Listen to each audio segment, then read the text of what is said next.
ढोंगी का ढोंग हुआ शुरू, करने लगा झूठा ड्रामा। लग्जरी गाड़ियों में करता था ऐश, लड़कियों के साथ गलत काम।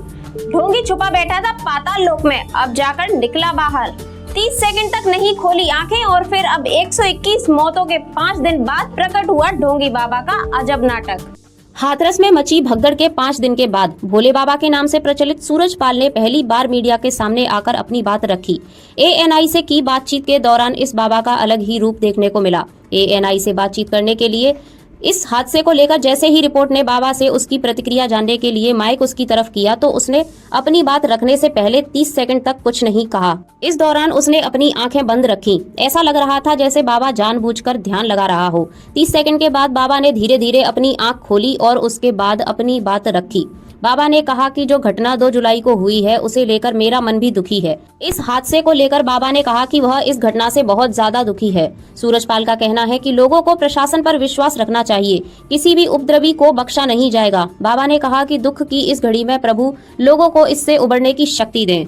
सूरजपाल को उनके अनुयायी भोले बाबा के तौर पर जानते हैं। हाथरस में सत्संग के दौरान मची भगदड़ के बाद पहली बार सूरजपाल को बयान के सामने आया है। बाबा के भक्तों के नाम पर खरीदी गई दर्जनों गाड़ियां। इस बाबा के पास कई आश्रम हैं। इन्हीं में से एक आश्रम है मैनपुरी का। इस आश्रम का आलीशान इमारत है। उसके गेट पर ताला जड़ा है और 4 गार्ड उसकी सुरक्षा में तैनात हैं। आश्रम में ताला कब से और क्यों लगा है, ये जानने के लिए जब NDTV ने इस आश्रम के गार्ड प्रताप सिंह से बात की तो उसने बताया कि उसे नहीं मालूम कि आखिर इस आश्रम के अंदर ऐसा क्या बना है। उसका कहा है कि यहाँ तो कई सालों से ताला लगा है, कोई भी अंदर नहीं जा सकता। भोले बाबा की आर्थिक साम्राज्य उसके आध्यात्मिक संसार से कहीं ज्यादा रहस्यमयी और आलीशान है। इसके अलावा नारायण साकार हरि चैरिटेबल ट्रस्ट के नाम पर सैकड़ों बीघा जमीन खरीदने की बात सामने आई। ये भी पता चला है कि भोले बाबा के भक्तों के नाम पर करीब दर्जनों लग्जरी गाड़ियां भी खरीदी गई हैं।